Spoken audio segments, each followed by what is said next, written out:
makes a movie good or bad? There are two ways to judge a movie as good and bad. First is the moral viewpoint, an entirely different direction.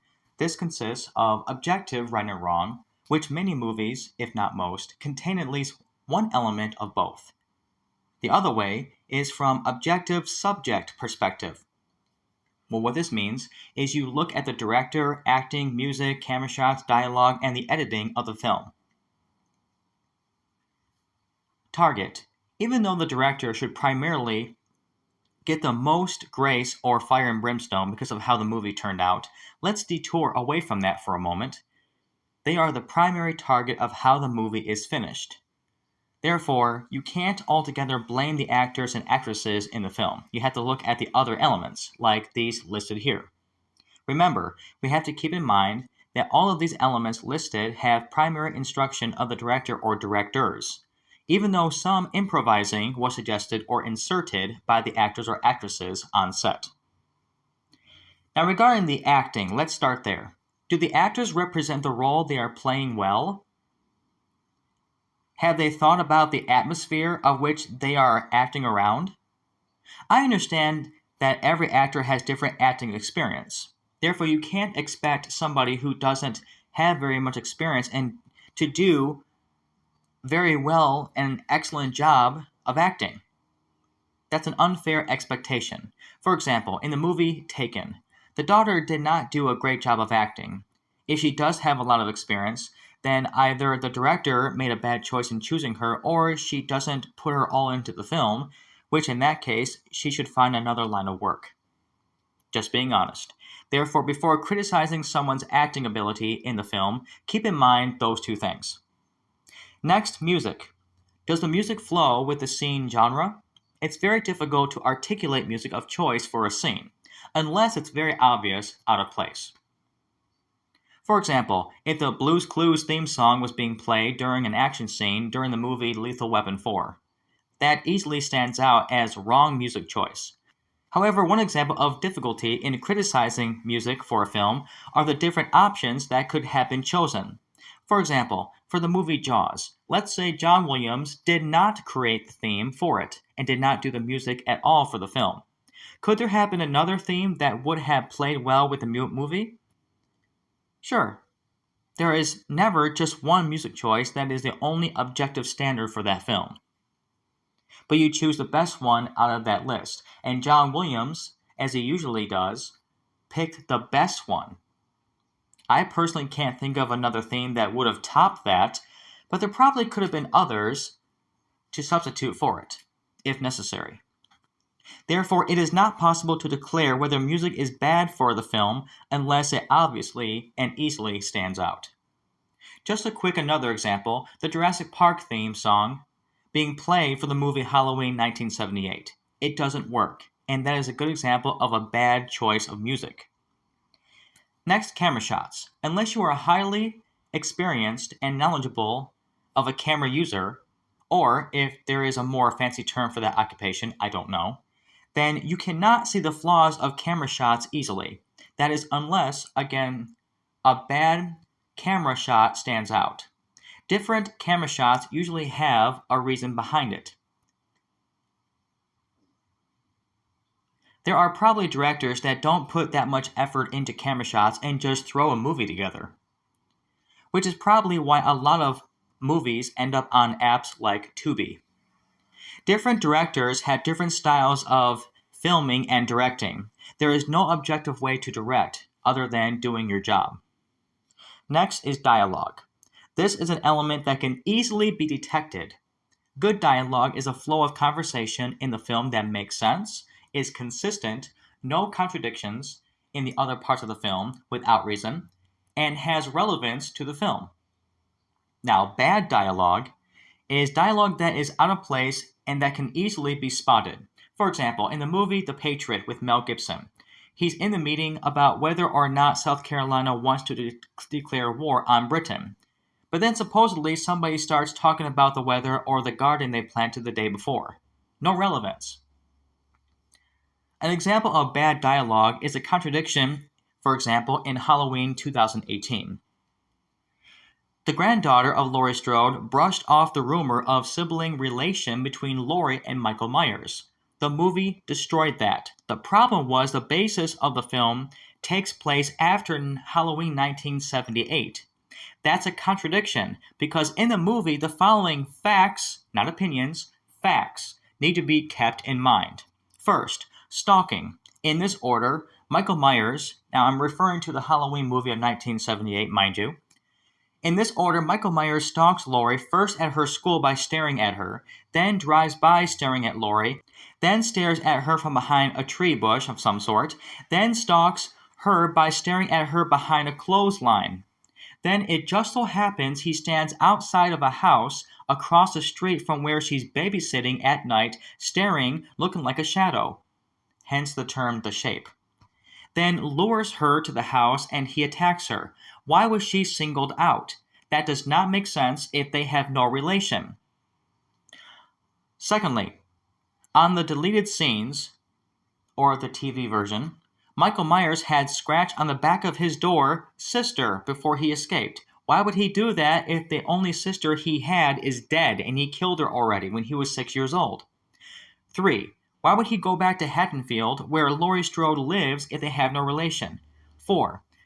Why, when she puts the key under the mat of the old Myers house, did the Shape immediately appear to stare at her and then walk outside behind her and stares as she's walking away, singing to herself? If there's no relation, why does he do that? That doesn't make sense. These are facts that cannot be ignored. That was an example of bad dialogue in Halloween 2018. One more example of bad dialogue is dragged out dialogue with either no relevance and or rambling on for no reason. We see this many times in movies, especially today. Stupid teenagers and young people rambling on in stupid dialogue and partaking in whatever scenes that have no relevance and should not be in the film, whether it be partying, sensual scenes, God forbid, family life, etc. If it doesn't have relevance to the story, or at least explain the character with background would have relevance to the story, it should not be in the film. Now, that leads us to editing. This is basically the last stage before the film is released. Most of the time, at least. Unfortunately, a lot of bad editing is done, and many times in movies to this day. I watched recent movies. The films are a disappointment and disgusting. They're pathetic dialogue that should not be in the film. Filmed scenes that should have been added to the deleted scene section that were not. And bad camera shots that have no relevance to the story. Most of the time, if you see the deleted scenes, you will see those are definitely bad scenes that were left out. Let's go to part 2. YouTube movie reactions. There are many people that do videos on movie reactions. There's nothing wrong with that. I already made a video about this before on the stupidity of people in their comments about a movie. Comments that are so obvious that they don't need to be said. However, there are dumb people who claim to be an expert or very educated in something, and they are going to react to a movie scene, especially fighting or war combat scenes. They comment statements such as, "This would never happen. That has never happened. There's no way that person would ever be able to do that. The machine gun would never fire like that because it would overheat. No shark would ever do that. No shark has ever behaved that way. And no shark would ever behave that way. He did not handle that right because the correct fighting position of reaction is this way." And on it goes. And I want to ask you so-called experts out there who are so full of yourselves, have you ever dealt with a shark attacking you in every scenario? Have you seen every shark in the world and their behavior patterns? 3. Have you actually been in a fight compared to the scenes like Jason Bourne, John Wick, the Taken movies, etc.? If not, then you are not an expert because you have no experience. You can have all the head knowledge and training you want to, but all the theories and sparring sessions make no difference because you have no idea how you're going to react when you're faced with it in reality. So why don't you shut up?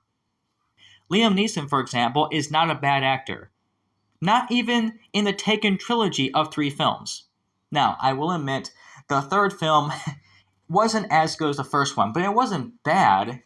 It just wasn't as good. When I make negative comments about films, I quote facts.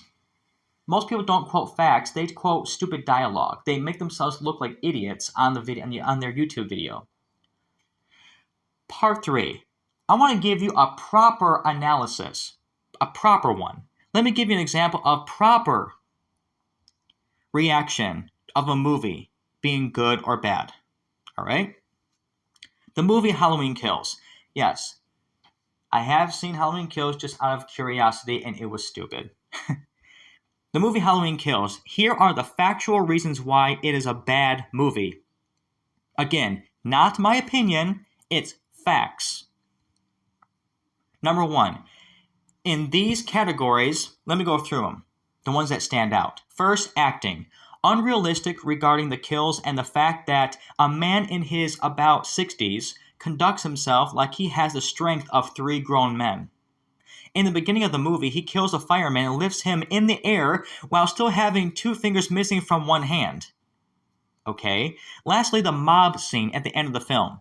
This man gets beat with an inch of his life. Beaten with clubs, bats, I think a hockey stick, shot about 6 times in the chest, and then stabbed in the upper back with a big kitchen knife. Then somehow he regains strength and kills everybody in the group as though they didn't even touch him.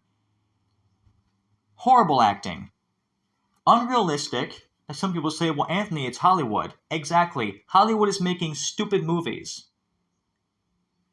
Doesn't make any sense. Next, the dialogue. All throughout the Halloween series, they clearly show Michael Myers as a literal, fleshly human being. Yes, he has survived multiple gunshots, stab wounds, and being hit by cars. Stupid. That's already pathetic and unrealistic in of itself.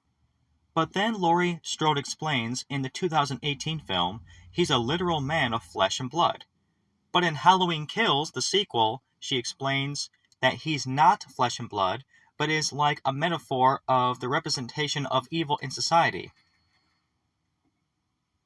Is basically what she was saying. She basically explains you can't kill it,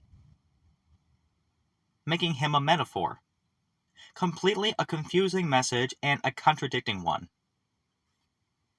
Now about the editing. The editing was not good. Michael Myers being explained as a metaphor and an angry mob going after a mentally impaired man wrongly has no relevance to the story itself of the battle of a deranged serial killer and his sister Laurie Strode. Trying to add in 2 outside irrelevant topics to the main story, then editing out the relation between Laurie and Michael.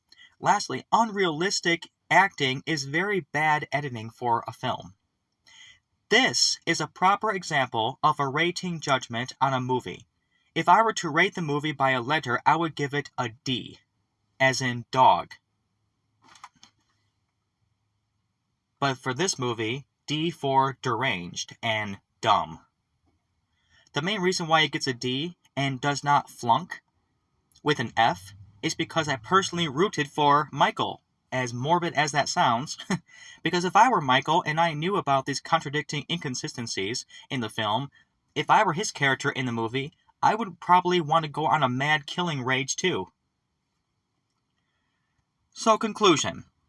The acting, the movie, camera shots, dialogue, and the editing of the film, by these things being examined. These are the things that declare a movie as good or bad regarding the second perspective. Opinions, theories, personal perspective, etc. have no value and have no place in declaring a movie as good or bad. Unless the acting is terrible, the music is obviously off, the camera shots have no relevance, the dialogue has no connection with the movie, and the editing of the film makes no sense, then it's not a bad movie. I wanted to make this video because I'm tired of these stupid YouTubers trying to act like experts in their statements, which if you watch their videos when they're reacting or reviewing a movie, many times most of these people sound like idiots, and they don't sound like intelligent creatures. Instead, they sound like rambling on childish prattle, and they're talking like a water faucet, like verbal diarrhea. It just never turns off. So, brethren, And you people out there who make reaction videos, sound intelligent and be factual with your statements. Don't be stupid and blabbering idiot.